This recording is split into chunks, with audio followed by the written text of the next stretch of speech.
안녕하세요. 오늘도 사연 살롱을 찾아주셔서 감사합니다. 저는 얼마 전 자유로운 돌싱녀가 되었어요.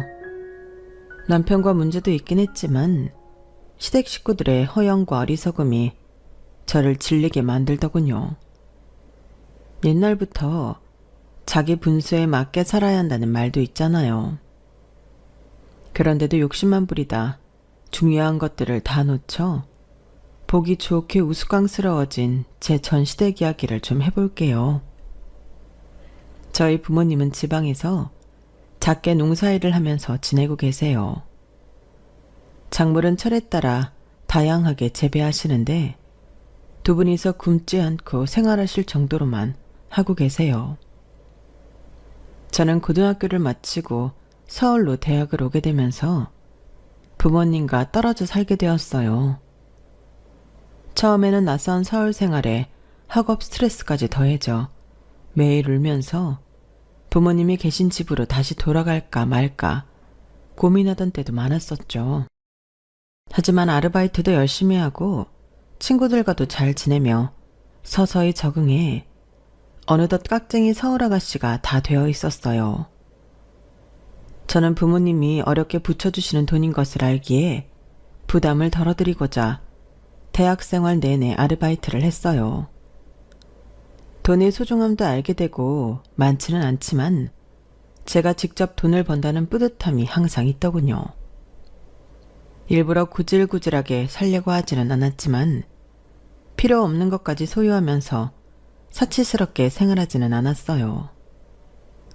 지금 돌아보면 그렇게 지내왔던 시간이 제가 여태까지 중에 가장 성실하게 살았던 순간인 것 같아요.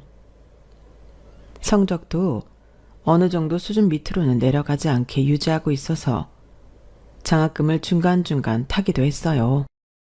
대학을 졸업하고는 평판이 나쁘지 않은 한 회사에 입사를 하게 되었고 직장인으로서의 커리어를 쌓기 시작했죠. 일도 재미있고 생활하는데 크게 불편하지 않은 삶이었어요. 그러다 어느 날, 한 남자가 평범한 제 인생에 문을 두드렸어요. 친구들끼리 여럿이서 왁자지껄 모이는 술자리에 잠깐 들렀다가 알게 된 남자였죠. 첫눈에 제가 마음에 들었는지 연락처를 받아가서는 계속 연락을 해왔고 2달 뒤 저희는 사귀는 사이가 되었어요. 남자친구는 주변에서 흔히 볼 수 있는 평범한 대한민국 남자였고 크게 모난 것 없이 서글서글한 성격 덕분에 저희는 교제 2년 만에 결혼을 하게 되었죠. 내 집 마련이 워낙 어렵기 때문에 결혼 후에도 돈을 조금 모은 후 아기를 생각해보기로 계획을 짰어요. 남편 가족 중 아버지는 일찍 돌아가셨고 어머니와 밑으로 여동생이 하나 있었어요. 시모는 완전 서울 토박이로 간혹 지방의 제 친정 이야기를 하면 무슨 외계인 이야기를 듣는 것처럼 그렇어요. 나는 국내 시골에는 여행으로도 가본 적 없잖아. 누구한테 들었는데 다른 지방에는 지하철도 없다면서?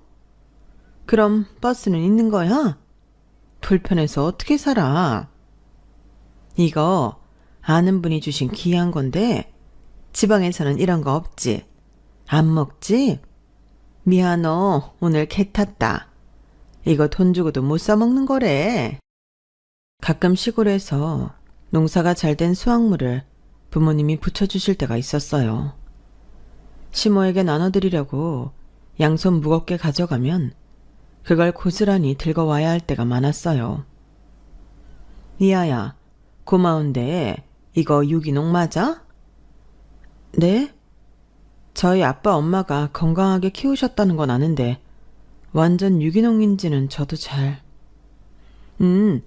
나 유기농만 먹잖니. 여기에 농약을 얼마나 쳤을지 누가 알겠어. 이거 그냥 다 가져가서 너 먹어. 그래도 저희 아빠가 어머님도 같이 나눠 먹으라고 엄청 많이 보내신 건데. 그러니까 마음만 받을게. 그리고 다음부터는 시골에서 부쳐오는 이런 거 나한테까지 안 가져와도 돼. 너 많이 먹어. 결혼 초창기에 한번 시모에게 이렇게 상처를 받고 다시는 부모님이 주시는 작물 그 어떤 것도 가져다 드리지 않았어요.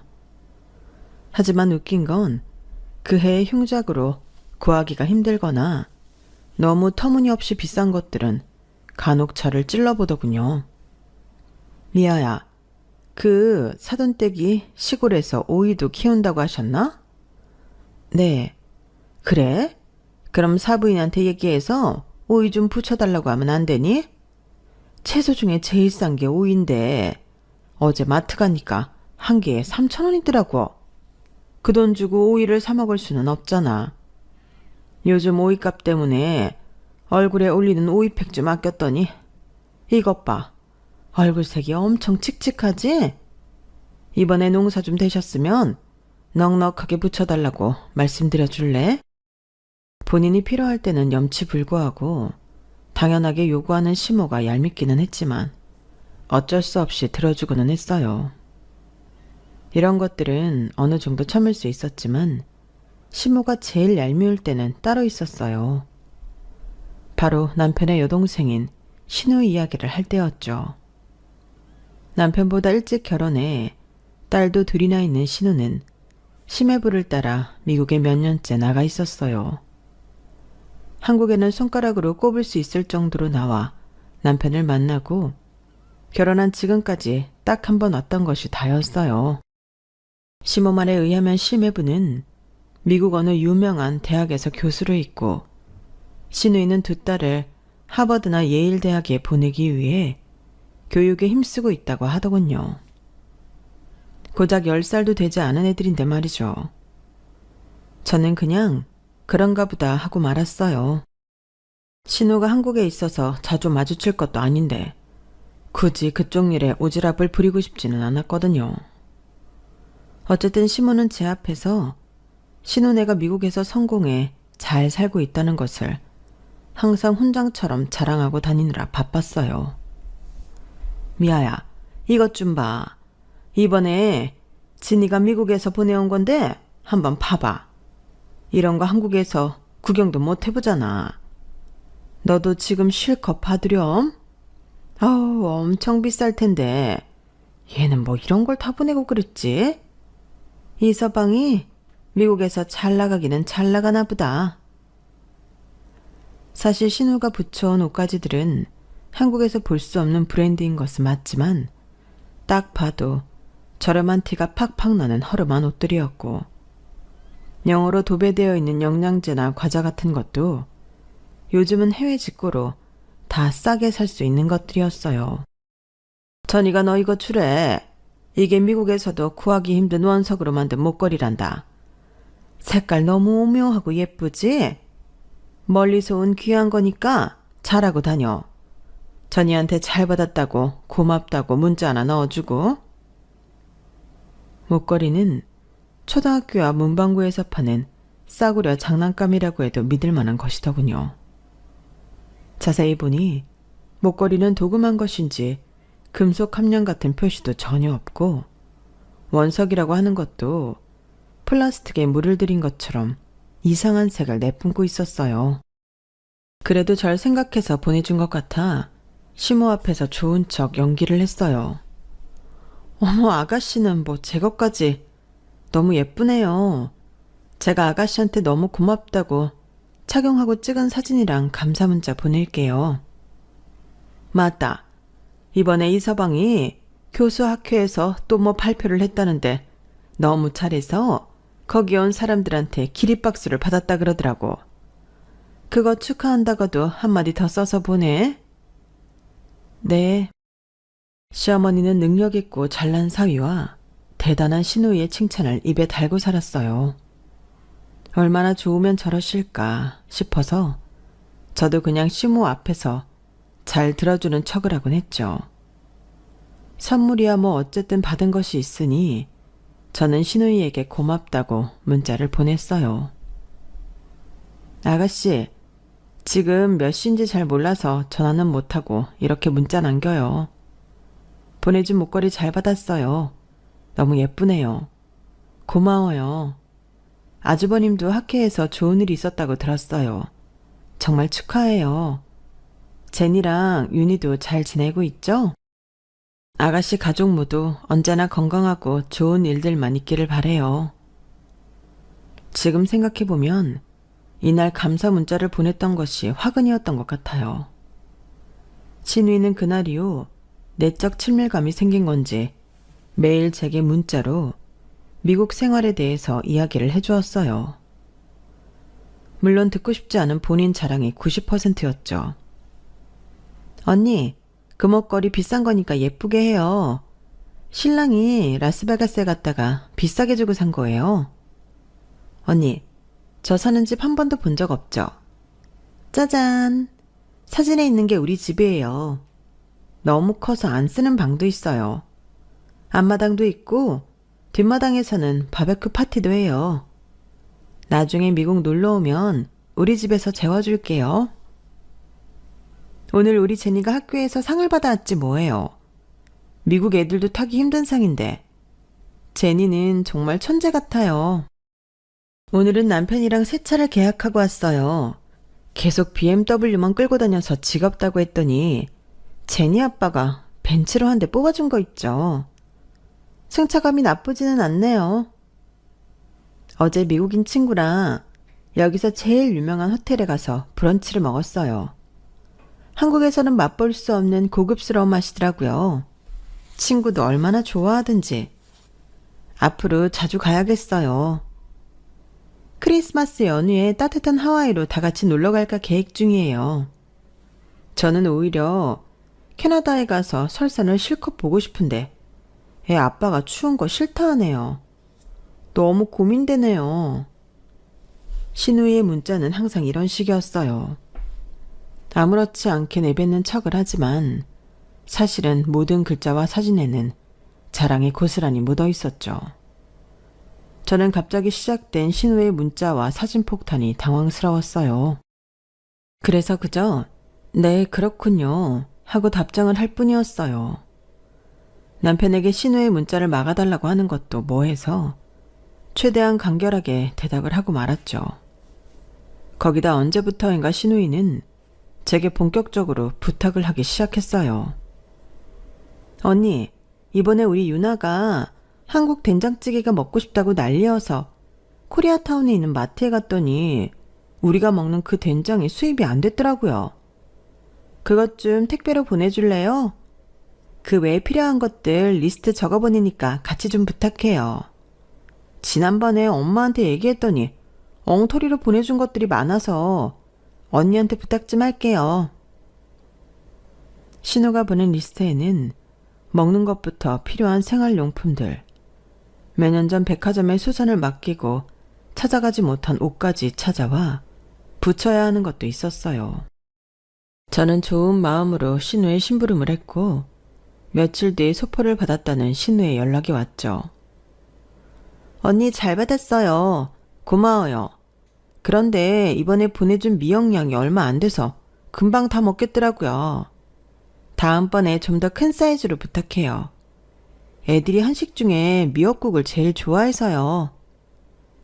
신우의 말이 고맙다는 건지 아닌 건지 헷갈렸지만 어쨌든 한번 보내고 나니 목걸이를 받고 난 뒤에 찝찝함은 없어지더군요. 하지만 그건 시작에 불과했어요. 그 뒤로 신우는 툭하면 제게 소포 배달을 요구했어요.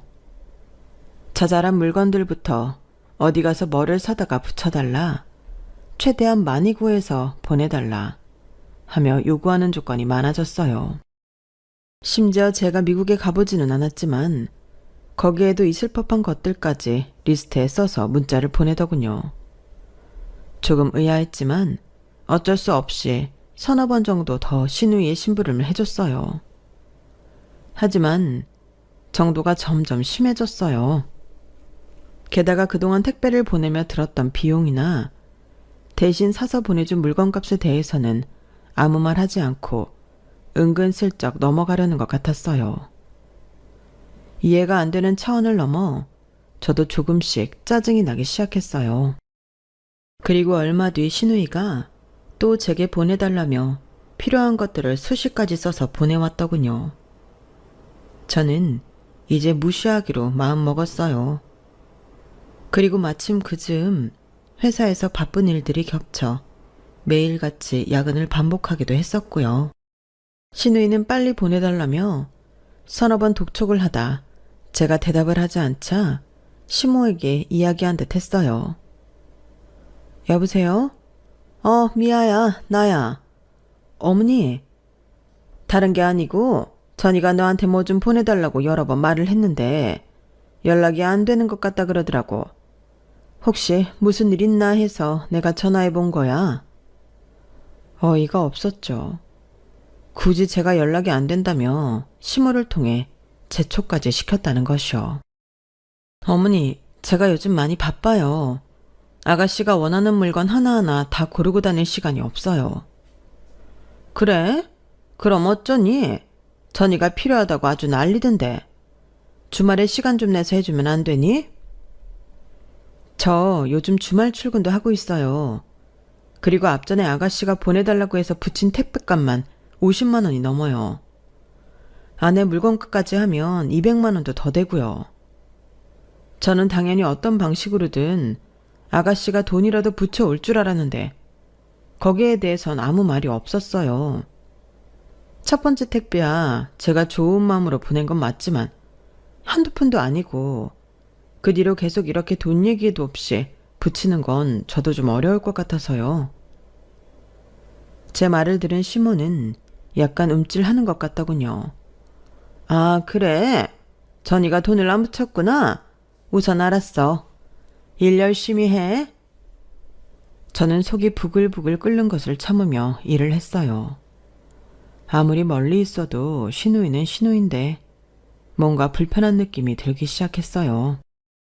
그날 저녁 늦게 퇴근하는 길에 시모가 제게 기프티콘을 보냈어요. 치킨 하나랑 피자 하나였죠. 저는 이게 뭐지 싶어 시모에게 문자를 보냈죠. 아, 이거 천이가 너한테 전해달라고 해서 내가 보내는 거야. 너한테 고마운 것도 많고 해서 선물 보내니까 집에 가서 천수랑 맛있게 먹으라고. 차라리 이 기프티콘을 안 보냈으면 모를까 받고 나니 그제서야 신우의 속이 훤히 보이더군요. 가족이 되었다는 이유로 제게 굳은 심부름을 다 시키고 이런 기프티콘으로 퉁치려고 했던 그 못된 속을 말이죠. 저는 선물 거절을 눌렀고 그 뒤로 신우나 시모에게서 다른 연락은 없었어요. 몇 달 후 명절을 앞두고 있는 어느 날이었어요. 시모가 명절 관련해서 할 말이 있다며 연락을 해왔어요. 미아야, 이번 명절에 음식을 좀 많이 할까 해서. 어차피 먹는 사람도 많지 않은데 뭐하러 그렇게 많이 하시게요. 그냥 뭐 명절에 잘 먹어야 한 해를 배부르게 보낸다는 말도 있잖니. 시간을 좀 많이 잡고 왔으면 해서 이번만 좀 많이 하는 거야. 다른 때는 그냥 조금씩만 하고. 이 말은 친정에 갈 시간을 줄이라는 소리였죠. 하지만 결혼한 지 10년이 된 것도 아니고 이번 명절만 좀 풍족하게 보내겠다는데 그 말을 무시하는 것도 예의가 아닌 것 같아 알겠다고 대답했어요. 명절 전날 시모가 같이 음식을 하자며 오라고 했고 저는 너무 놀라 뒤로 나자빠질 뻔했어요. 식당을 하는 것도 아닌데 식재료가 어마어마하게 쌓여 있었죠. 어머니, 이걸 다 하신다고요? 이건 많아도 너무 많은데? 같이 하면 금방 하지 뭐. 그리고 오늘 다 못하면 내일 해도 돼. 내가 자질구레한 거 할 테니까 넌 여기 가만히 앉아서 전만 붙여. 제 눈앞에 붙여야 하는 전 종류만도 20가지가 넘었어요. 하지만 하겠다고 제 발로 온 거니 앞치마를 두르고 앉아 기름칠을 하기 시작했죠. 그날 저는 장장 8시간 동안 전을 부쳤어요. 밥도 못 먹고 중간에 화장실 몇 번 다녀온 게 다였어요. 8시간 동안 기름 냄새를 맡고 있으니 헛구역질까지 올라오더군요. 어머, 이걸 다 했네. 내가 만두소 다 해놨는데 우리 같이 만두 빚을까? 정확히 만두가 300개 나오더군요. 저는 곧 쓰러져 죽겠는데 시모는 힘도 안 드는지 싱글벙글 좋아서 요리를 하고 있었어요. 전이가 내가 아는 만두를 얼마나 좋아하는지 돌아갈 때 싸줄 것까지 넉넉하겠네. 네? 전이 아가씨요? 시모는 자기도 모르고 무심코 내뱉은 말에 눈만 동그랗게 굴리고 있었어요. 그게 있잖아. 전이가 지금 한국에 오고 있어. 네? 아가씨가 지금 한국에 온다고요? 이서방이랑 애들 둘도 다 오고 있어. 그래서 명절 음식 이렇게나 많이 하시는 거예요? 뭐, 우리도 먹고 천이네도 먹고 겸사겸사지 뭐. 진작 말씀하시죠. 아가씨 온다고 왜 말씀 안 하셨어요? 내가 깜빡하고 말을 안 했네. 아무튼 내일 아침 도착이야. 시모의 당황스러운 표정을 보고는 알겠더군요. 신우네가 한국에 온다고 하니 음식도 기절할 만큼 많이 준비했던 거예요. 저한테 솔직히 이야기하면 혹시라도 못한다고 할까봐 오기 전까지 함구하고 다 한 뒤 말을 꺼내려 했던 것이고요.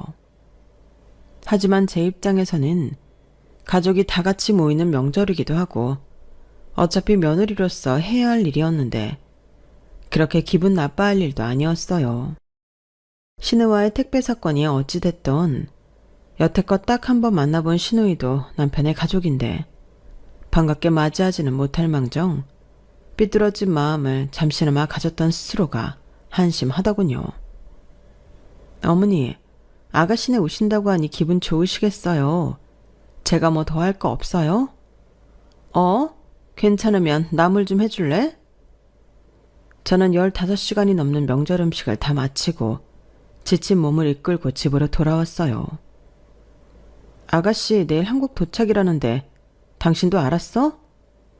전이? 그런데 왜 나한테 말 안 했어? 뭘 굳이. 어차피 와도 우리 집에 있는 거 아닌데 뭐하러. 그건 아니지. 나 오늘 어머님 집에 가서 하루 종일 음식하다 왔어. 명절 앞두고 음식 좀 미리 할 수 있지 뭐. 그게 아니라 정말 많은 음식을 했다고. 아가씨네 온다는 얘기는 거의 다 끝날 때쯤 알았어. 어머니도 아가씨 온 다음에 나한테 얘기하려고 했다 하시더라고. 명절 음식 좀 많이 했다고 지금 성질내는 거야? 성질내는 게 아니지. 필요할 때는 불러다 이것저것 시키면서 정작 아가씨 온다는 말 같은 건 왜 안 하는데?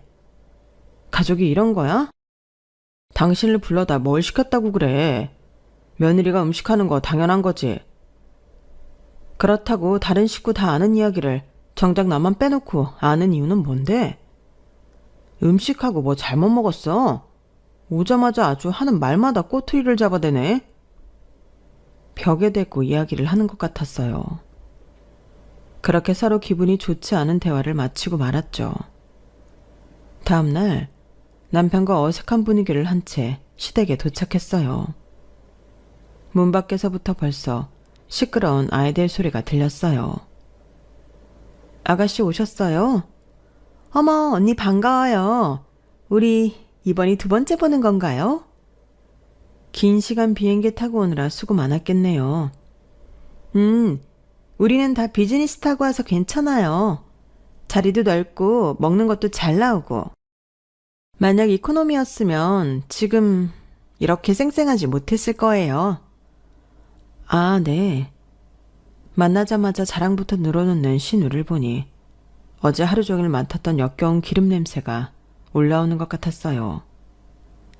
제니, 윤이, 외숙모한테 인사해. 안녕하세요. 네가 제니고 네가 윤이구나. 만나서 반가워. 나는 전수삼촌이랑 결혼한 외숙모야. 똘망똘망해 보이는 두 아이들은 여기저기 구경하느라 정신이 없더군요. 미국 명문대 교수라는 심해부와도 인사를 마치고 본격적으로 어제 한 요리들을 내오기 시작했어요. 정말 상다리가 부러질 정도의 요리들이 즐비했어요. 저는 만두랑 전 쪽은 얼굴도 못 돌리겠더군요. 맛있게 먹으면서도 뭐는 좀 짜다, 뭐는 좀 기름지다 하며 빈정대는 신우이에게는 정말 눈꽃만큼의 정도 가지를 않더군요. 식사하는 내내 자신의 미국 생활을 자랑하느라 바빴던 신우이는 아주 자랑스러운 눈빛으로 제게 작은 상자 하나를 내밀었어요. 이게 뭐예요? 열어봐요. 여기서는 구하지도 못하는 거예요. 언니 생각나서 사왔어요. 또 얼마나 조잡스러운 걸로 생색을 내려나 싶어 상자도 열기 싫었지만 다들 쳐다보고 있어 어쩔 수 없이 조심스럽게 열어보았어요. 혹시나 했지만 역시나였어요. 스타벅스 로고가 있는 상자였고 안에는 머그컵이 들어있더군요. 언니, 이거 뉴욕에 가야지만 살 수 있는 머그잔이에요. 한정판이라고요. 너무 예쁘죠? 네? 아, 예쁘네요. 고마워요. 도시 이름이 박혀있는 머그잔 하나를 내밀며 온 세상을 다 안겨준 듯한 표정의 신우이는 쉬지 않고 그게 구하기 얼마나 어려운 건지 설명을 시작했어요. 하지만 그 머그잔의 선물 의도는 머지않아 밝혀졌어요. 언니, 우리가 사는 곳이 한인타운이랑 너무 멀기도 하고 정말 백인들, 그 중에서도 리치한 백인들이 모여 사는 곳이거든요. 그래서 한국 물건을 구하는 게 너무 어려워요. 아무리 돈이 많아도 미국에서는 안 되는 것도 있더라고요. 엄마한테 부탁하려고 했는데 요즘 뭐 허리랑 무릎도 안 좋다 그러고 이 선물 받고 앞으로 제가 부탁하는 택배 좀 보내주면 안 돼요? 그러면 진짜 너무 고마울 것 같은데. 신우이는 애교 섞인 목소리로 택배 이야기를 꺼내더군요. 언니, 나중에 오빠랑 미국 놀러 오면 우리 집에서 지내게 해줄게요. 공짜로. 제가 사진 보여줬죠? 우리 집 엄청 커요. 남는 방이 몇 개인지 몰라요. 미국은 숙박시설도 어마어마하게 비싼 거 알죠?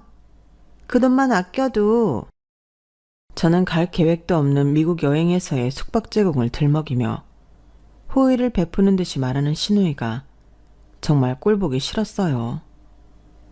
저는 신우의 계획에 말리지 않고 쐐기를 박아야겠다는 생각에 말을 했어요. 택배요? 그런데요, 아가씨.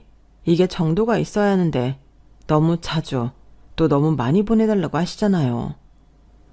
저 집에서 노는 사람 아니고 이래요. 한 곳에서 다 구할 수 있는 것도 아니고 돌아다니면서 발품 팔아야 되는 것들 위주로 부탁하시는데 제가 좀 곤란해서요. 그리고 제가 알기로는 미국에서도 돈만 있으면 못 구하는 한국 물건 없다고 하던데 아무리 부자 동네에 산다 해도 아가씨 말이 좀 이해가 안 되네요. 그래서 안 된다는 거예요? 좀 힘들다고 말씀드리는 거예요. 차라리 문자로 이야기하면 더 안 좋을 뻔했는데 이렇게 얼굴 보고 말할 기회가 되니까 훨씬 낫네요. 저 전수 씨랑 사귀고 결혼까지 하면서 여태까지 아가씨 오늘로 딱 2번 본 게 다예요. 그런데 조금 황당했어요. 왜냐하면 목걸이 하나 보내고 대뜸 택배 심부름 시키고 매일 얼마나 럭셔리하게 사는지 자랑하는 말 사실 좀 불편했거든요. 불편해요? 싫으면 싫다고 하지. 지금 무슨 말을 그렇게 해요?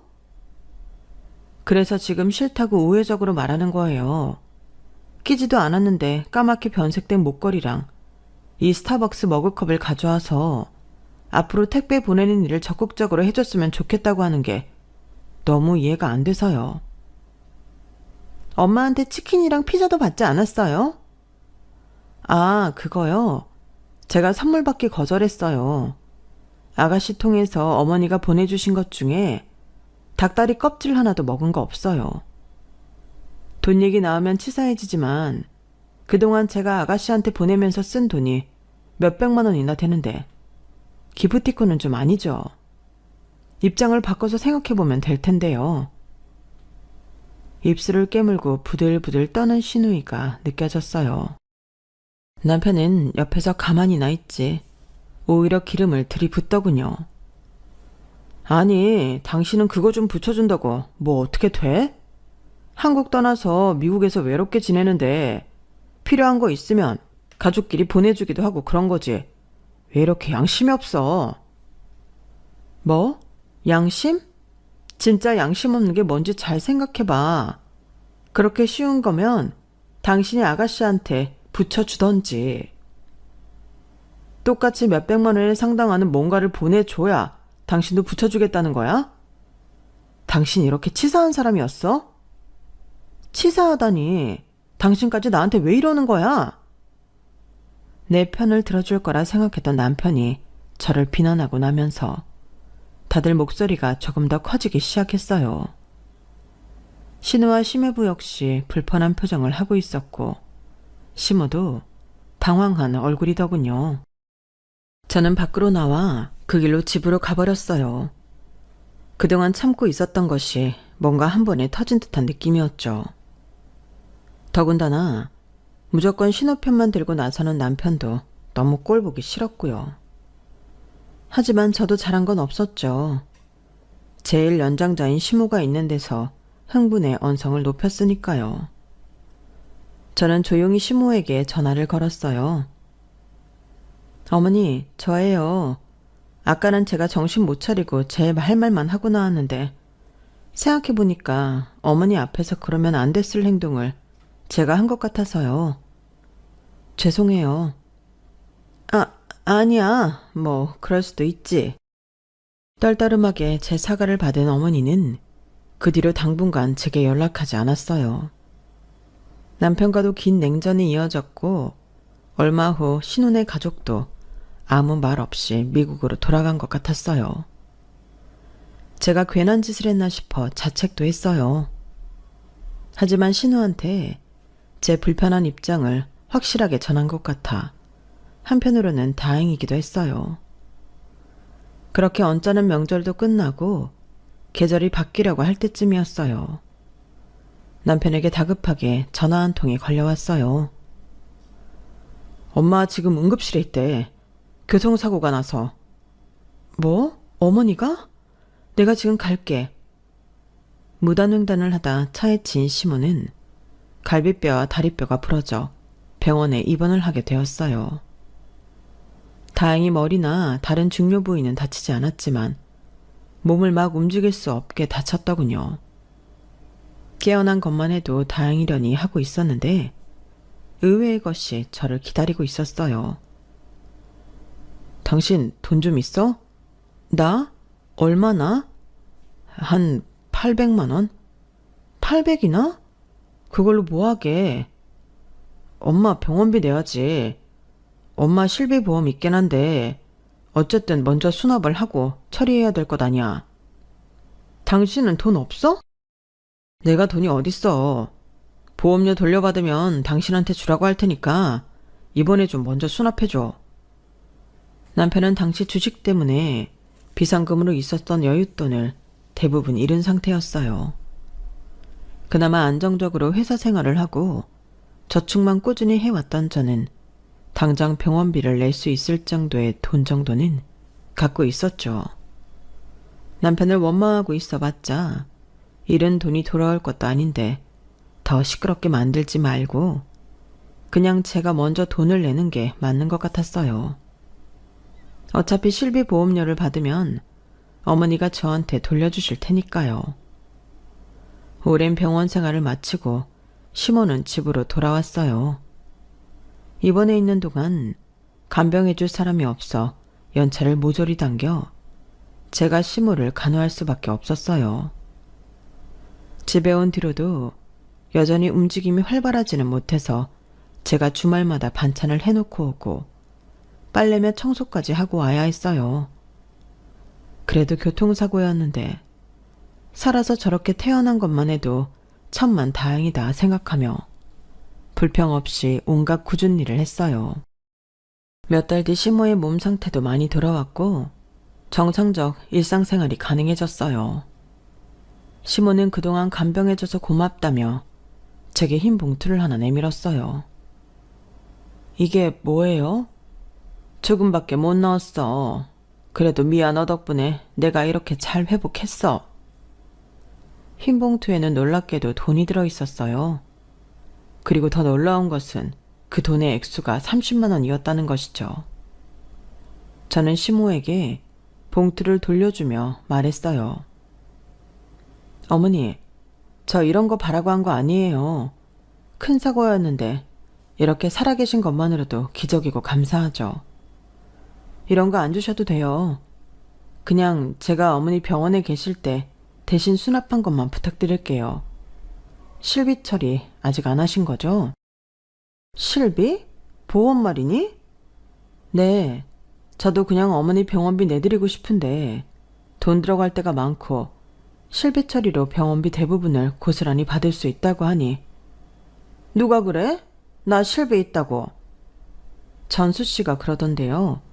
제가 먼저 수납하면 어머니 다 낫고 실비 처리한 걸로 돌려주겠다고.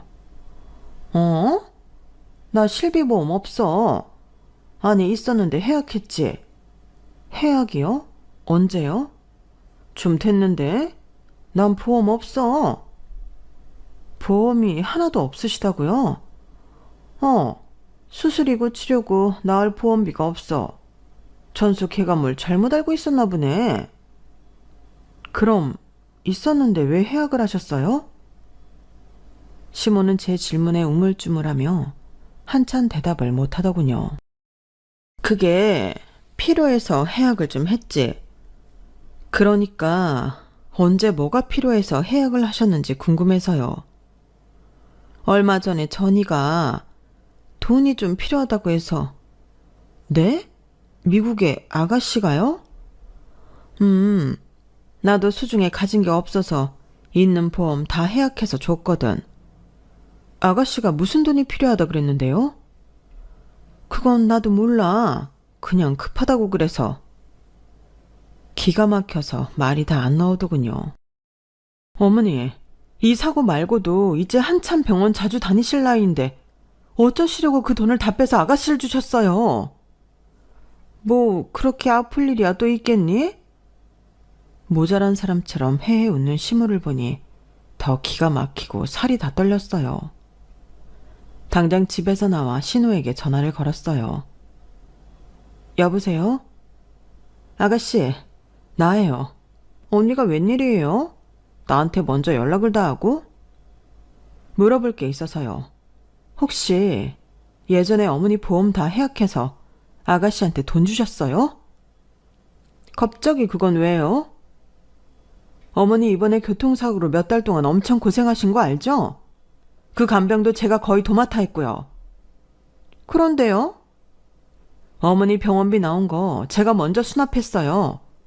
남편이 치료 다 끝나고 보험 처리해서 저한테 돌려주겠다고 그러더군요.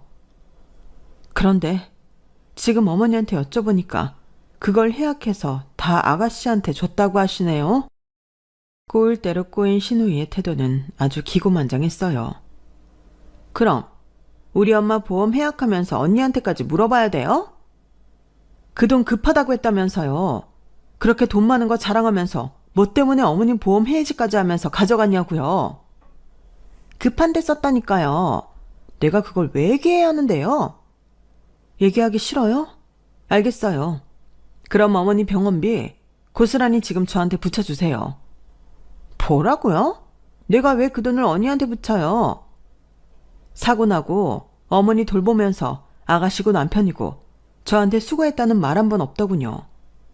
심지어 오늘 어머니가 저한테 고생했다고 주신 돈이 얼마인 줄 알아요?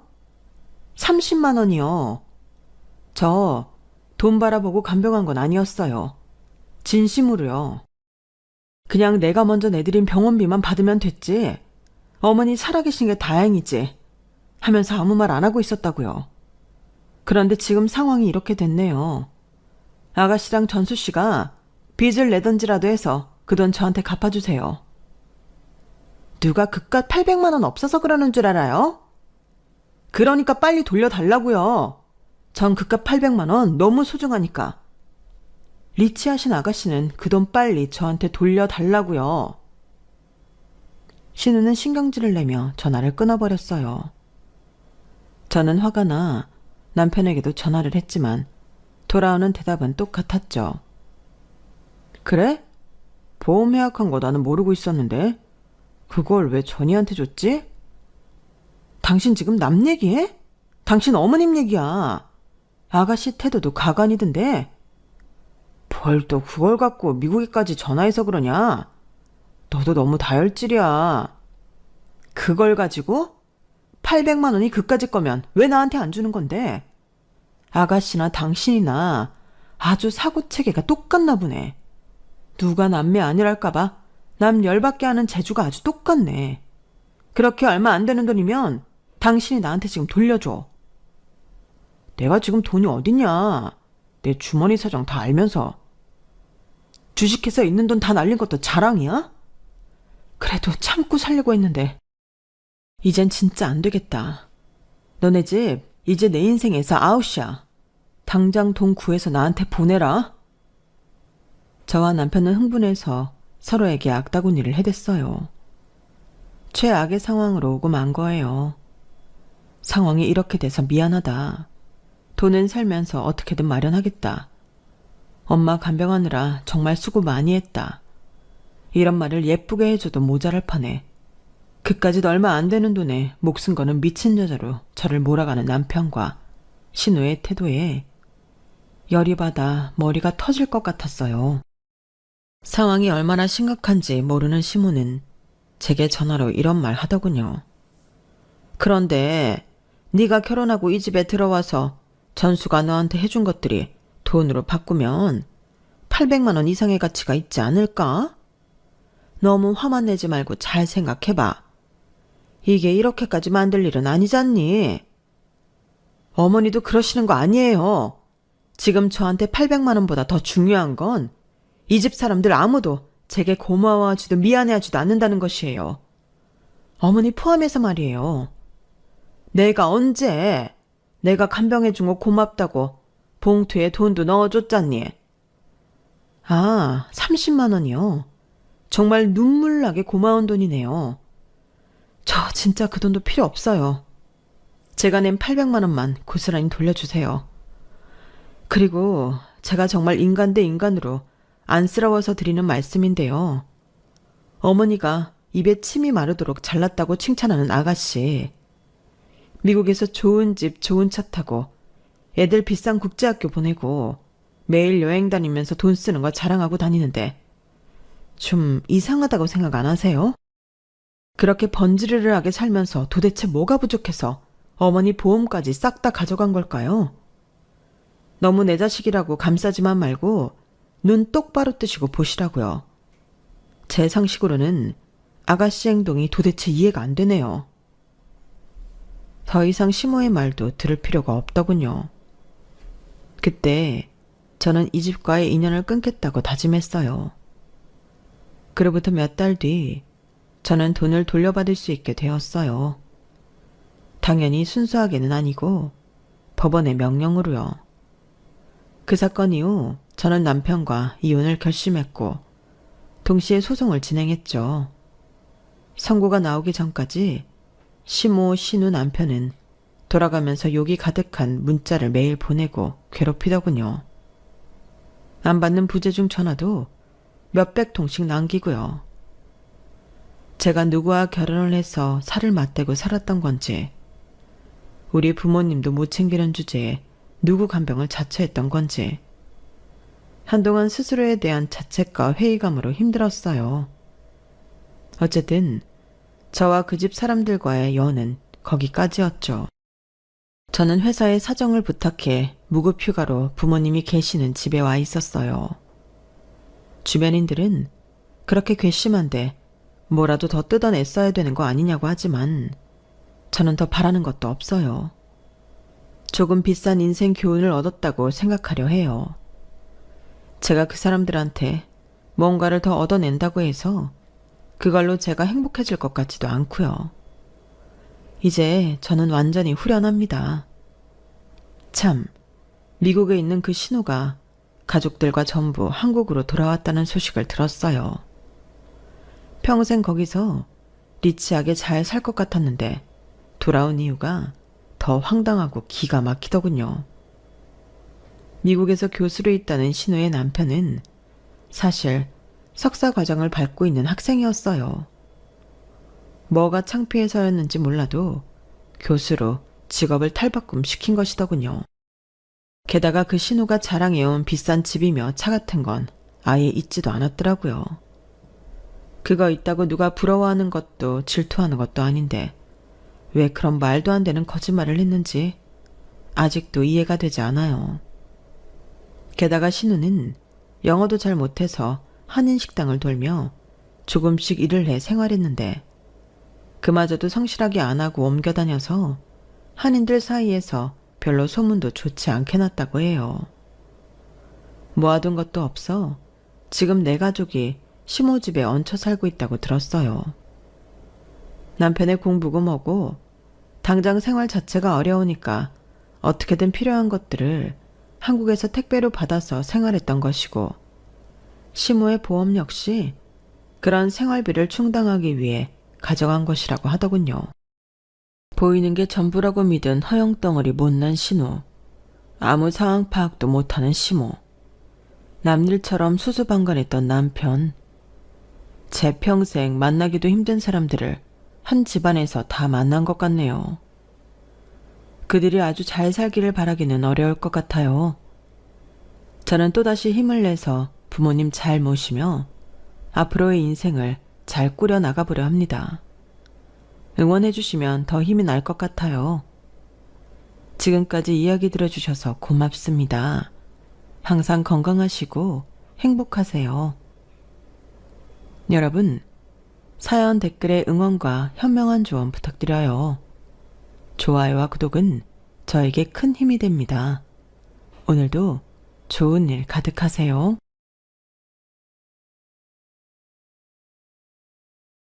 안녕하세요. 오늘도 사연 살롱을 찾아주셔서 감사합니다. 저는 서울에 사는 30대 초반의 여성이에요. 저는 얼마 전 오래 알고 지낸 사람과 결혼을 했다가 1년도 살지 못하고 정리를 했어요. 결혼 생활 내내 참 힘들다는 생각만 들었고 후회가 많았거든요. 오래 알고 지냈는데 어떤 사람인지 그리고 어떤 집안인지 몰랐냐고 하실지 모르겠어요. 맞아요. 저는 겉모습만 알고 있었어요. 그 사람들의 진짜 모습을 점점 알게 되며 한마디로 현타가 온 건데요. 지금부터 차근차근 제가 겪은 일을 이야기해 볼게요. 남편과 저는 같은 대학에 같은 동아리에 있었어요. 학교 다닐 때는 친한 동아리 친구 정도였어요. 졸업하고 제가 잠깐 해외에 연수를 다녀오는 동안에도 다른 친구들과 함께 연락을 주고받았었고요. 그러다가 사귀게 된 건 남편이 취직을 하고 몇 달 지나서부터였어요. 저는 2년 전 취직해서 먼저 회사를 다니고 있었죠. 취직했다고 친구들 불러 술 한잔 산다고 해서 만났는데 남편 회사가 저희 회사랑 같은 지역에 있더라고요. 야, 혜영이 이제 자주 볼 수 있겠는데? 물론 네가 만나줘야 되는 거지만 뭐 서로 시간 맞으면 만나는 거지. 만나주고 말고가 뭐 있냐? 연락해. 가끔 저녁이나 같이 먹자. 워낙 오랜 친구 느낌이라 편하게 만나 같이 영화도 보고 전시회도 보고 그렇게 놀다가 사귀게 되었어요. 동아리 친구들은 저희가 결국 사귀게 될 줄 알았다나요? 아무튼 대학 때 술 마시고 늦게 서로의 집에도 가본 사이라서 양쪽 부모님도 반대는 안 하셨어요. 사귈 수도 있지. 그런 분위기였던 것 같아요. 그러다가 결혼을 약속하고 정식으로 인사드리러 가려니까 긴장이 되더라고요. 사실 저희 남편 집안은 저희 집보다 잘 살지는 않았어요. 저희 집은 감사하게도 할아버지한테 받은 유산도 좀 넉넉했고 아빠가 대기업 임원이어서 저는 큰 부족함을 모르고 살았어요. 남편 집은 그냥 편벙했고요. 원래 서로 집안 사정을 어느 정도 알고 있었기 때문에 결혼 진행하는 데에 큰 문제가 되지는 않았어요. 아무튼 저는 긴장을 하고 인사를 하러 갔지만 시어머니는 그전하고 다름없이 저를 대해주셨어요. 신우이는 약간 까탈을 부리기는 했죠. 이제 나한테 깍듯하게 형님이라고 불러야 돼. 전처럼 편하게 언니 언니 하지도 말고. 혜영이 너 가끔 나한테 반말 섞어서 말하고 그랬지? 이제 그런 것도 안 되는 거야. 안수가, 네가 시어머니니? 내가 시어머니야. 네가 시어머니 노릇한다. 엄마, 이런 건 처음부터 확실하게 해둬야 나중에 감정 안 상하는 거야. 집안 서열 문제는 똑바로 해야지. 아, 얘도 내 딸이지만 별나다 정말. 아직 결혼한 것도 아닌데 말이야. 내가 결혼해보니까 이렇게 하는 게 낫겠더라고. 혜영이 너 기분 나쁜 거 아니지? 저는 괜찮아요, 언니. 아니, 형님. 말씀대로 호칭이나 서열은 확실하게 해야 나중에 서로 기분 상하지 않는 거 맞는 것 같아요. 지금부터 형님이라고 부를게요. 우리 혜영이가 이렇게 이해심도 많고 대인배라니까. 누나랑은 좀 다르지? 하유, 벌써부터 우리 혜영이 이러면서 편드니? 그래, 남편이 마누라 편 좀 들어줘야지. 그래야 여자는 든든하더라. 신우이는 입을 삐죽대며 곱게 저를 흘겨보며 말했어요. 저는 남편이 저를 축혀 세워주는 것 같아 은근 고맙기까지 했고요. 그런데요, 저한테 이해심 많다 대인배다 하는 게 전부 밑밥이었더라고요. 어떤 일인지는 조금만 더 들어보시면 나을 거예요. 누구나 그렇겠지만 저희 역시 결혼 준비하며 가장 고민했던 건 집 문제였어요. 다른 건 크게 걸리는 게 없었고 혼수나 살림도 남편이 모아놓은 돈을 기준으로 그 수준에 맞춰서 하기로 했거든요. 친정 부모님은 하나뿐인 딸 시집 보내면서 마음대로 해주지 못하고 많이 받지도 못한다고 좀 섭섭하다고 말씀은 하셨어요. 하지만 애초에 저희끼리 알아서 하기로 했던 거라 이해해 주셨어요. 집 문제는 남편이 모아놓은 돈이 많지 않아서 저희 직장하고 너무 먼 데에 얻어야 하는 게 문제였어요. 거기서 좀 부딪혔죠. 혜영아, 아무래도 신혼집은 우리 본가 쪽에 얻는 게 좋을 것 같아. 거기가 집값이 그나마 싼 동네잖아. 우리 집에서 버스로 한 10분 정도 가면 되는 데에 아파트 단지 있거든.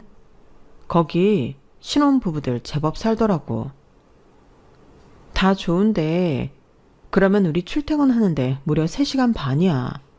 길 막히면 더 걸릴 수도 있어. 어쩌다 나가는 거면 모르지만 일주일에 최소 5번은 왔다 갔다 해야 되는데 길에서 지친다고. 근데 우리가 돈이 안 되잖아. 우리 집은 보태줄 형편도 안 되고.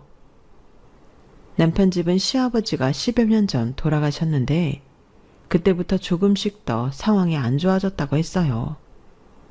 물론 시어머니 연금도 나오고 집이 있어서 궁한 건 아니었지만 여유가 있는 건 아니라는 거죠.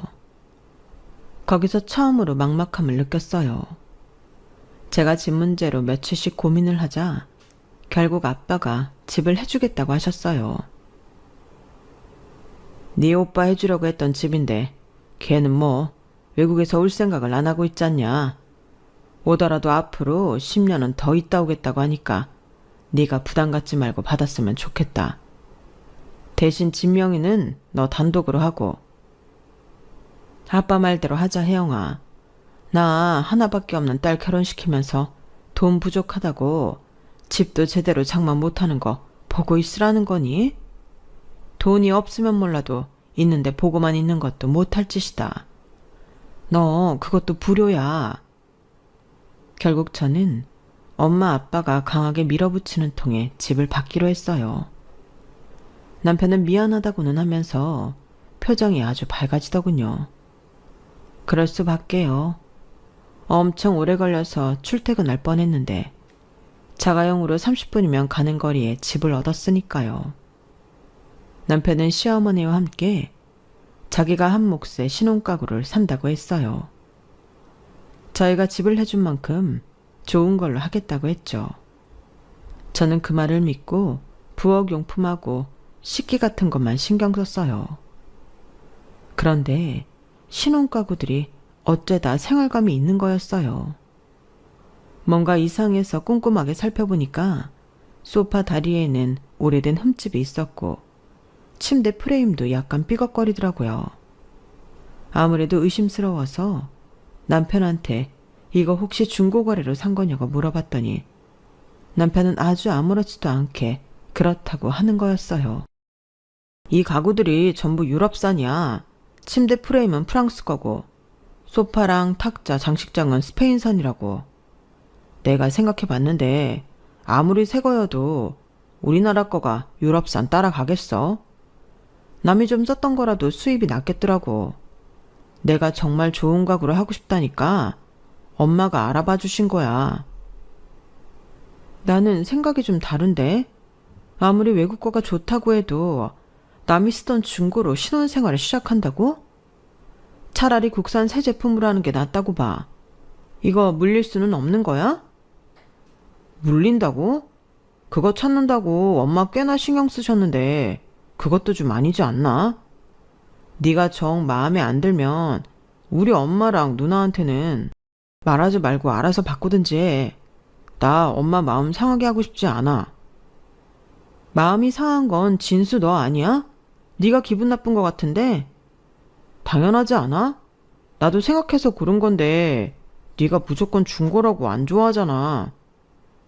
남이 쓰던 걸로 신혼생활하면 안 된다는 법이라도 있나?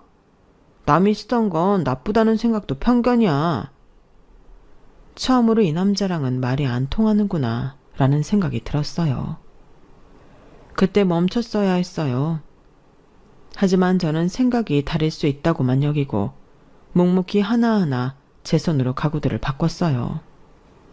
남편은 그걸 가지고 뭐라고 하지는 않더군요. 다만 나중에 자기 엄마나 누나가 저희 집에 왔을 때 설명만 잘해달라고 하더라고요. 왜 거기에 누나까지 들어가냐고 하니까 그 아이디어를 처음 낸 게 누나라는 거예요. 네, 이 모든 일의 발단은 바로 그 시누이 때문이었어요. 그러니 제가 시누이를 좋게 생각하겠어요. 남의 신혼 살림을 중고로 사라고 코치했잖아요.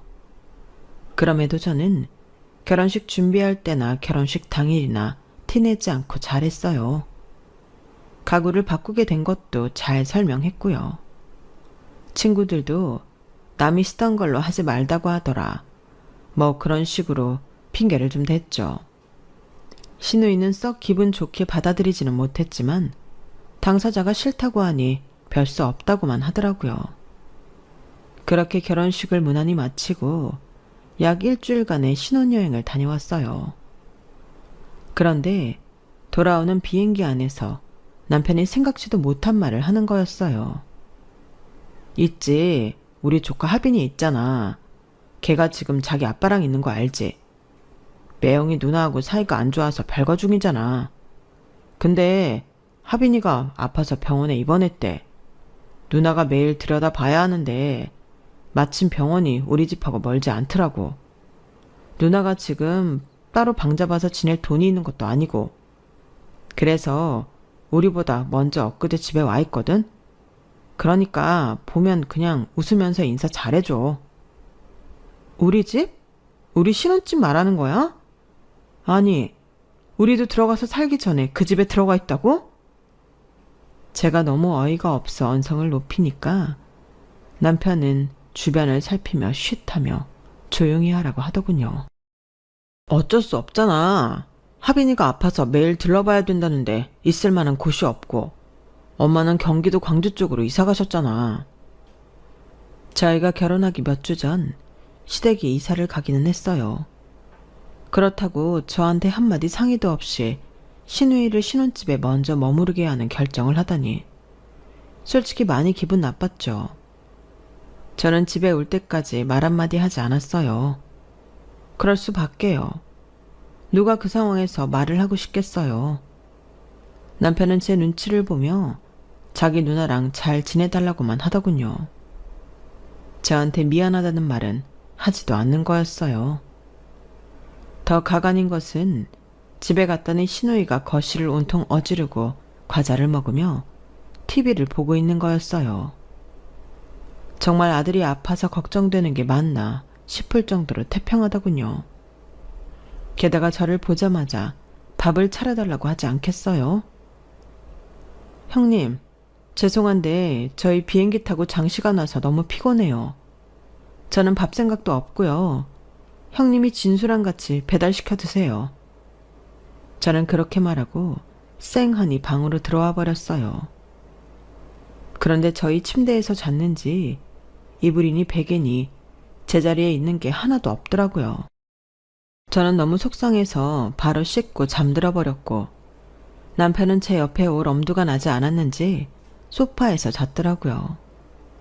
시누이는 그런 제가 못마땅한 것 같았지만 뭐라고 하지는 않았어요. 솔직히 자기가 뭐라고 할 입장은 아니었죠. 그런데 일주일이 지나도 보름이 지나도 시누이가 갈 생각을 안 하더라고요. 형님, 하빈이 아직도 병원에 있어요? 어디가 아픈 거예요? 많이 아픈 거면 저희도 병문안 가봐야죠. 그게 아니면 언제까지 이렇게 계실 건지 말씀해 주세요. 계속 저희랑 있을 수는 없잖아요. 어머, 올케 지금 나더러 나가라 이 소리야? 하빈이 들먹이면서 나 내쫓으려는 거? 내가 뭘 그렇게 불편하게 한다고 그래. 나 밥 안 차려준다고 뭐라고 하기를 했어. 내가 살림 못한다고 타박하기를 했어.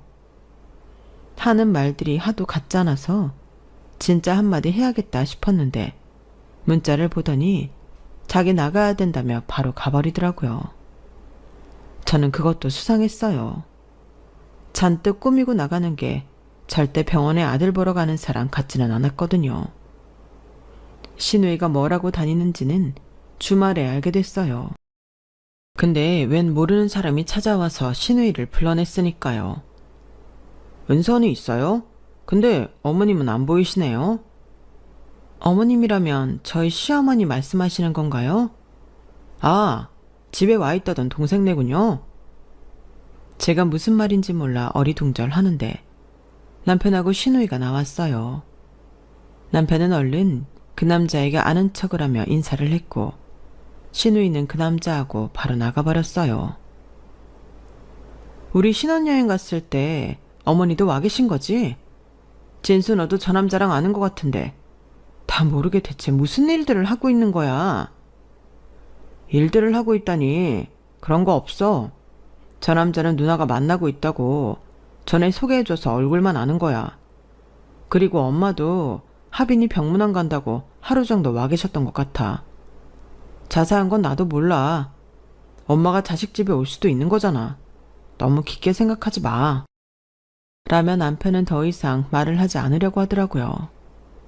그러더니 친구랑 약속이 있다고 나가버렸어요. 이것저것 의심스러운 게 많아 그날 시누이가 들어온 후 와인과 치즈를 주면서 슬쩍 떠봤어요. 자기가 좋아하는 걸 차려주니 신이 난 시누이는 술술 다 불더라고요. 내가 하빈이 아빠랑 찢어지고 얼마 안 돼서부터 만나는 남자인데 변호사다? 대단하지? 이혼 전문 변호사이고 선배랑 같이 하고 있는데 곧 확장 이전할 거래. 저는 얼굴도 본 적 없는 시누이 전 남편은 한의사라고 했는데 딱 봐도 직업 보고 사람 고르는 게 느껴지더군요. 시누이가 외모는 누가 봐도 한번 다시 돌아볼 정도로 몸매도 좋고 세련되게 생겨서 남자들이 좋아할 만했어요. 그러니까 올케도 좀 협조해. 나라고 이렇게 올케 눈치 보며 여기 있는 게 좋겠어? 근데 내가 잘 되면 뭐 나만 좋은가? 우리 집안 전체가 다 좋은 거잖아. 우리 명석 씨 지금 여기가 내 집인 줄 알거든? 엄마가 나한테 해준 걸로 알고 있어. 그러니까 그 사람 올 때는 좀 그런 척 해줘. 올케랑 진수가 들린 걸로 해달라고. 근데 그거 사기 아니에요? 그렇게까지 해야 그 변호사라는 분하고 잘 되는 거예요? 제 말에 남편이 끼어들며 한마디 했어요. 혜영이 넌 무슨 말을 그렇게 하냐? 이게 어떻게 사기야? 누나 좀 있어 보이게 해주자는 거잖아. 누나가 그 사람하고 잘 되고 싶어 하니까 우리는 가만히만 있으면 되는 거야. 그러니까 그게 사기지 뭐. 두 사람하고는 말이 안 통하겠네요. 저는 그 남매를 피해 자리에서 일어났어요. 시어머니가 신혼여행 간 사이에 여기 와서 자기가 사준 집인 척 했으면 뻔하죠. 시어머니랑도 말이 통하지는 않을 것 같았고 저는 이런 상황이 너무 싫기만 했어요. 그래서 며칠 후 마음먹고 신우이한테 통보를 했어요. 형님이 좋아하는 남자랑 잘 되는 거 저도 좋아요. 그런데 그건 형님 인생이고요. 저는 사실 제가 신혼 첫날부터 이렇게 시댁 식구하고 같이 살아야 된다고는 생각도 못 해봤어요. 여기는 엄연히 제 집이고요. 저는 남편하고 단둘이 오롯이 신혼생활 만끽하고 싶거든요. 저의 그런 바람이 욕심인가요? 다들 그렇게 하잖아요, 형님. 지금 저희 집에 2달 가까이 지내고 있어요. 하빈이 아파서 왔다고 하셨는데 형님, 하빈이는 신경도 안 쓰시는 것 같고요. 그러니까 이제 슬슬 가주셨으면 해요. 여기로 남자친구 부르실 생각 있으시면 그날만 오시면 되고요. 제가 그 정도는 협조해 드릴게요. 제가 딱 부러지게 말하자 신우이도 남편도 말을 못하고 서로 얼굴만 쳐다보더라고요. 저는 대체 이 남매가 무슨 꿍꿍이인지도 알 수 없었어요. 제가 정말 오랜 친구로 알고 지냈고 그러다가 너무 좋아서 결혼한 남자인데 이런 면이 있을 줄은 꿈에도 몰랐고요.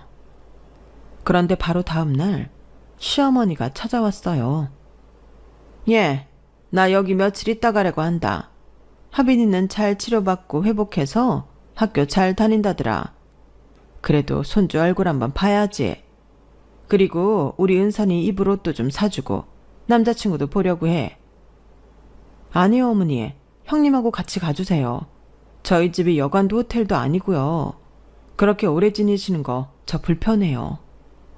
제가 어머니한테 인사드리러 안 가는 것도 아니잖아요. 그리고 이 집 제 명의의 제 집이에요. 그런데 왜 이게 어머니가 사준 형님 집인가요? 그거 장단 맞춰달라고 하시는 거면 최소한으로 그 남자분 오실 때만 그렇게 해드릴게요. 하지만 저도 더는 양보 못하겠어요. 예, 우리 은선이 결혼할 때까지만이라도 좀 네가 참아줄 수 있는 거 아니야? 우리 집 그 먼 데서 방 둘의 좁은 거실에 화장실 하나인 집을 보여줘봐라. 그런 남자가 우리 은선이랑 결혼하겠다고 하겠어? 그러니까 최소한의 협조 해드리겠다고 하잖아요. 여기서 계속 지내실 이유가 되는 건 아니죠. 그 남자가 계속 여기에 오거나 저희를 지켜보고 있는 게 아니잖아요. 은선이 남자친구가 갑자기 찾아올 수도 있잖아.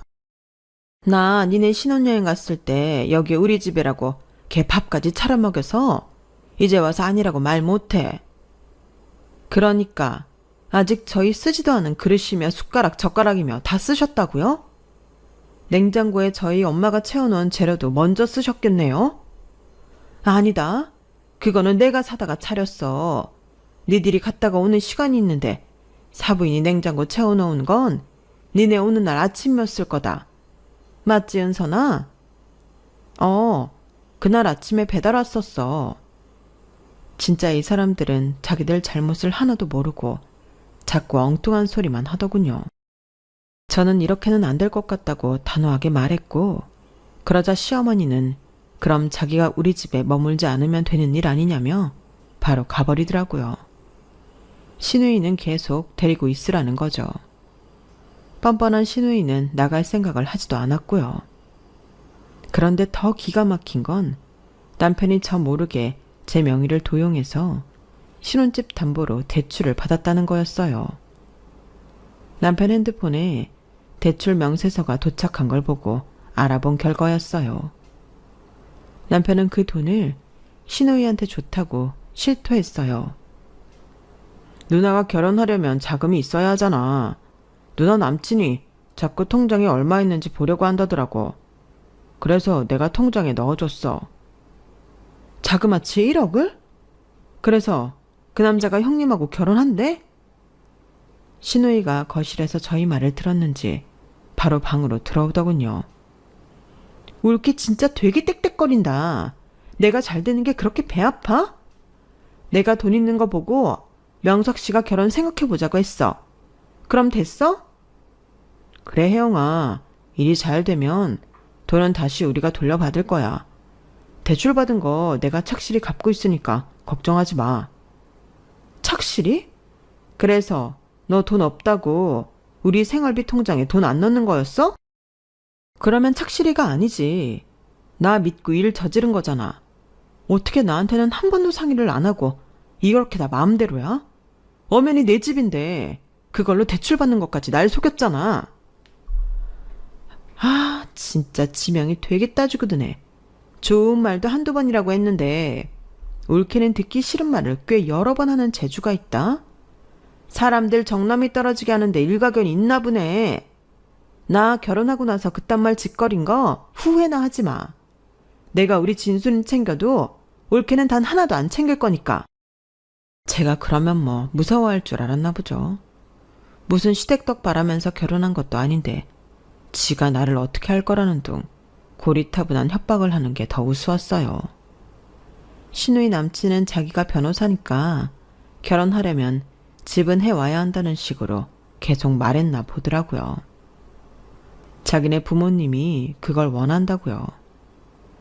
집 해줄 형편만 되면 다른 건 크게 따지지 않는다고 하니 신우이가 그 말에 눈이 뒤집어진 거였어요. 거기에 시어머니 그리고 남편까지 장단을 맞추고 있는 거였고 저는 본의 아니게 휘말려들어서 이런 피해를 보고 있는 중이었네요. 서울 강남하고 멀지 않은 데에 자기 아파트를 갖고 있고 돈도 있는 행세를 해서 일단 결혼부터 하고 보겠다는 속셈인 거였죠. 그런데 보니까 신우이가 그 돈 1억을 그대로 갖고 있는 게 아니라 2천만 원을 썼더라고요. 남친한테 선물을 해줬다나요? 저는 그 말에 완전 열이 받아서 다 당장 관두고 이 집에서도 나가라고 했어요. 그러자 신우이가 완전 발끈하더라고요. 올게 진짜 못됐다. 아주 나가라는 말이 입에 붙었구나. 무슨 가족이 이래? 명석 씨 나랑 결혼할 것 같아. 그러니까 올케가 싫어도 좀 참아야겠어. 그래, 혜영아. 너 너무 야박하게 구는 것 같아. 우리 집에 왜 그래? 네가 좀 가진 게 많다고 이런 식으로 해야겠어? 누나 곧 결혼한다잖아. 결혼하겠다고 정확히 말했어? 그랬냐고. 생각해 본다고 했다잖아. 그 정도면 게임 끝이지. 남자는 자기가 좋아하지 않는 여자 안 만나. 그리고 2천만 원? 걱정하지 마. 결혼만 하면 명석이 형 돈으로 다 갚게 될 텐데 뭘 9월 갖고 그렇게 파르르 떠냐. 그 순간 제가 사람을 잘못 봐도 단단히 잘못 봤구나 싶었어요. 남매가, 아니 시어머니까지 셋이 어찌나 똑같은지 황당하기 그지 없었어요. 저는 돈이 많고 적고가 사람을 이상하게 만든다고 생각하지 않아요. 돈이 많은 사람 중에도 이상한 사람이 좀 많아요. 제가 남편이 좋았던 건 소탈하고 상식적이고 평범했기 때문이었는데 지금 보는 그 사람은 전혀 아니었어요. 자기 욕심을 채우려고 거짓말도 서슴지 않고 없는 것도 있는 것처럼 뻥튀기 하는 인간이었네요. 게다가 남편은 하지 말아야 할 말까지 하고 말았어요. 있는 집 여자랑 결혼하면 좀 더 너그러울 줄 알았는데 그것도 아니네. 이 사람은 다 속내가 있어서 나랑 결혼하자고 한 거였구나. 그 생각이 드니 더는 안 참을 수가 없었어요. 저는 안 나가면 경비원, 아니 경찰까지 부르겠다고 악을 썼고 남편과 신우짐을 현관 밖으로 막 집어 던졌어요. 제가 난리를 치니 두 사람은 어쩔 수 없이 밖으로 나갔고요. 그런데 한 30분도 안 돼서 신우이가 현관 비밀번호를 열고 들어오는 거였어요. 내일 명석씨 올 것 같은데 갈 데도 없고 나는 여기 있을래. 진수는 친구네로 갔는데 너무 그러지 마.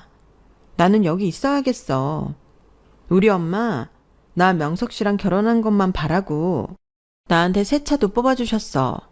벤츠에서 제일 잘 나가는 걸로. 나 그거 명석씨 줬단 말이야. 그래서 나랑 결혼도 더 생각하는 것 같아. 우리가 왜 경기도 광주에서 더 외딴 곳까지 들어가는 대로 이사를 갔겠어? 엄마가 차 때문에 돈 빼느라 그런 거야. 저희 결혼할 때 친정에서 다 해주는 걸 보면서 입 싹 닫고 한마디 안 하더니 신우이 변호사 남편 얻어야 된다니까 집까지 빼서 돈 마련해 외제차 샀다는 거죠. 그런데 그날 시어머니는 저한테 전화를 해서 더 말 같지도 않은 소리만 했어요. 남편이 제가 대출받은 거며 신우이가 그 돈을 쓴 걸 다 알았다고 말했나 보더라고요. 그래서 자기 쫓겨났다고요. 얘, 니네 돈도 많으면서 그깟 2천만 원 갖고 뭘 그러냐? 우리 은선이가 그 돈 어떻게 할까봐 너 그러니? 얘, 정 안 되겠으면 친정에 말해서 갚으면 되잖아. 돈 많은 친정 뒀다가 뭐 하려고 그래? 돈 가지고 사람 너무 섭섭하게 하는 거 아니야. 변호사가 집안에 들어와 봐라. 집안 격이 달라지는 거야. 저는 그게 이 사람들의 진짜 속내라는 생각이 들었어요. 이런 식으로 어물쩍 뭉개면 결국 저와 제 친정이 다 수습할 거라는 거죠. 저는 제가 덤태기 쓸 생각이 눈꼽만큼도 없었기 때문에 이 결혼에 대해 심각하게 고민하기 시작했어요. 그 결론은 결국 이혼이었어요. 이렇게 살 수는 없었어요. 신혼 초부터 산산조각난 제 생활하며 제가 쓰지도 않은 돈 때문에 고민해야 된다는 게 말도 안 되니까요. 저는 남편한테 전화를 해서 너랑 못 살겠으니 이혼해야겠다고 말했고 신우이가 버티고 나가지 않는 게 꼴보기 싫어서 일단 집에서 나와버렸어요. 제가 신혼 첫날 있었던 일부터 지금까지 모든 걸 말씀드리자 부모님은 안 될 일은 빠르게 정리하는 게 낫다며 바로 이혼 변호사를 알아보라고 했어요. 저는 신우이의 남친이 이혼 변호사라는 게 갑자기 웃음이 나더라고요. 뭐 이런 조화가 다 있나 싶었죠. 저는 일단 신혼집이 있는 동네 부동산을 검색해서 집부터 내놓았어요. 그 집 가지고 또 무슨 장난을 칠지 모르니까요. 그리고 신우이 남친이 정말 어떤 생각인지 너무 궁금해서 제 이혼 변호사를 만나고 오는 길에 그 사무실에 가봤어요. 그쪽이 이혼 변호사들이 많은 데라 멀지 않은 곳에 사무실이 있다더라고요. 제가 간 로펌처럼 사람이 많지도 않고 빠릿빠릿하게 일을 하는 모습도 없었어요. 그래도 상담을 온 사람들이 몇 보이더라고요. 신우이 남친은 한 10분쯤 있다가 사무실에서 손님하고 같이 나왔어요. 저를 보더니 알아보고는 무슨 일이냐고 하더라고요. 그래서 제가 신우이랑 언제 결혼할 건지 물어봤더니 잠시 머뭇대다가 입을 열었어요. 아, 그게 은선이한테 생각해 본다고 말은 했는데 구체적으로 결혼을 할지는 솔직히 말할게요. 뭐 은선이가 자꾸 매달려서 집이 있어야 한다, 돈이 있어야 한다 그렇게 말한 거였어요. 근데 저 자신이 결혼에 딱히 긍정적이지 않고요. 제가 맨날 보는 게 이런 거잖아요. 결혼에 환상도 없어요. 그럼 벤츠 왜 받으셨어요? 왜 희망을 줘서 저까지 피곤하게 만들고요? 아니, 제가 뭐 받고 싶다고 했나요? 무조건 저 타고 다니라고 손에 차키 쥐어주잖아요. 그거 안 받을 이유 있어요? 그리고 제가 왜 그쪽한테 피해를 줬나요? 저는 그런 적 없어요. 저는 긴 말하지 않을 테니 그 아파트 명의가 누구 거인지나 알아보라고 하고 나왔어요. 끼리끼리 만난다더니 어쩜 신우이는 그렇게 자기처럼 이기적인 남자를 만났나 모르겠더군요. 그러면서 저도 어쩌면 남편 같은 구석이 있어서 그런 사람을 만났나 하고 저 자신을 되돌아보게 되더라고요. 입술을 깨물 정도로 후회가 되고 제가 바보 같다는 생각만 들었어요. 다음날 제 물건을 다 빼려고 신혼집에 갔더니 신우이는 남친하고 전화로 싸우고 있더라고요. 보니까 헤어지자는 말을 하는 것 같았어요. 신우이는 이제 와서 왜 헤어지자고 하냐며 자기가 여기에 들인 게 얼마인 줄이나 아냐고 소리를 지르더라고요. 그러더니 남친이 하는 말을 듣고 얼굴이 굳어졌어요. 제가 짐을 챙겨 나오자 바로 저한테 따지더라고요. 이 집 올킬 거라고 말했어? 명석 씨한테 말했냐고? 아니요. 혹시 그 사람이 제가 말했다고 해요? 그래요? 아니, 그건 아니고 명의를 알아봤다는데 그런 거 알아보라고 한 거 아니지? 저는 아무 말도 하지 않고 집을 나왔고 그날 저녁에 시어머니한테서 전화가 왔어요. 얘, 너는 남편하고 싸웠다고 그렇게 친정으로 가버리면 어떡하니? 그런 거 버릇되면 얼마나 안 좋은 줄 알아? 당장 집에 들어가. 이게 뭐 하는 짓이냐? 저 더는 같이 안 살 건데 못하러 가요? 저 이혼 소장 접수하고 왔어요. 제 말에 충격을 받았는지 시어머니는 말없이 전화를 끊었어요. 그러더니 다음날 저희 친정집으로 찾아왔더라고요. 아니, 사돈분들도 그래요. 애가 이렇게 철없이 이혼한다고 그러면 말리셔야 되는 거 아닌가요? 어떻게 넙죽 딸애를 받아주고 변호사 찾아가는 걸 말리지도 않으세요? 어른들이 이러면 안 된다고 봅니다. 사부인은 제 딸의 집 갖고 따님이 장난치는 것도 다 참으라고 했다면서요. 진수는 제 딸 속이고 대출까지 받고요. 그 돈을 따님이 또 썼다던데요. 그거 우리 보고 갚으라고 하셨다면서요. 어른이 그러시면 안 되죠.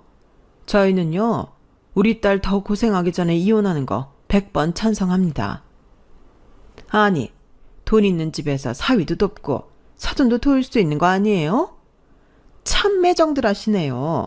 없는 사람들이라고 막 무시하는 거죠? 아니요. 차라리 솔직히 말하고 같이 상의를 했더라면 저희도 화가 나지 않았을 거예요. 그리고 어디서 돈을 저희는 거저 얻은 줄 아세요? 저희 선대가 열심히 노력해서 모아놓은 거고 저희 바깥 양반이 평생 열심히 일해서 쌓아둔 거예요. 그건 생각 안 하고 돈 있는 집 없는 집 구분하시는 건 너무 편견 같습니다. 저희는 그 돈, 우리 딸이 쓰지도 않은 돈 못 갚습니다. 시어머니는 아무 말 없이 돌아갔어요. 하지만 그냥 돌아간 건 아니었어요.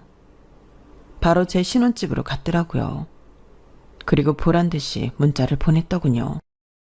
나 당분간은 우리 은선이랑 여기 있어야겠다. 집까지 가기에도 너무 멀고 웬만하면 여기서 지내야겠구나. 네가 이렇게까지 모질게 굴며 집까지 팽개치고 나갔으니 이 집 필요 없단 뜻 아니냐? 은선이랑 나는 여기 있을 만큼 있을란다. 그런데 시어머니 시누이 그리고 남편이 모르는 게 하나 있었어요. 제가 집을 금매로 시세보다 싸게 내놓아서 바로 들어오겠다는 사람이 있었거든요. 말할 틈이 없어 지나갔는데 그걸 모르고 여기서 살겠다고 하니 웃음밖에 안 나오더라고요. 저는 아무 말도 하지 않고 가만히 있었어요. 보아하니 집에서 나갔던 남편까지 돌아와서 셋이서 거기 있나 보더라고요. 그렇게 한 달을 내버려 뒀어요. 어차피 한 달 후면 그 집주인이 이사 들어올 예정이었으니까요. 그리고 한 달이 지나고 제 핸드폰이 불이 나게 전화가 오더군요. 남편의 시어머니 시누이까지. 제가 전화를 안 받으니까 남편이 저를 직접 찾아왔어요. 야, 너 이거 뭐야? 그 집에 누가 이사 들어온다면서 안 나갔다고 뭐라고 하던데? 그래서 내가 짐 다 뺄 사람 보내겠다고 했어. 사람 안 갔어?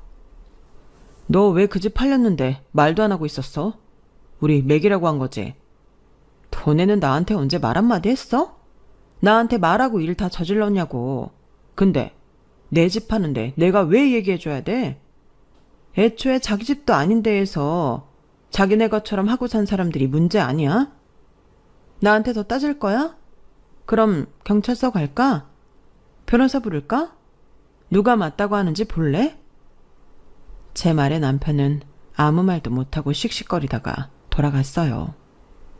세 사람은 어쩔 수 없이 그 집에서 나와 멀리 떨어진 자기네 집으로 갔다고 하네요.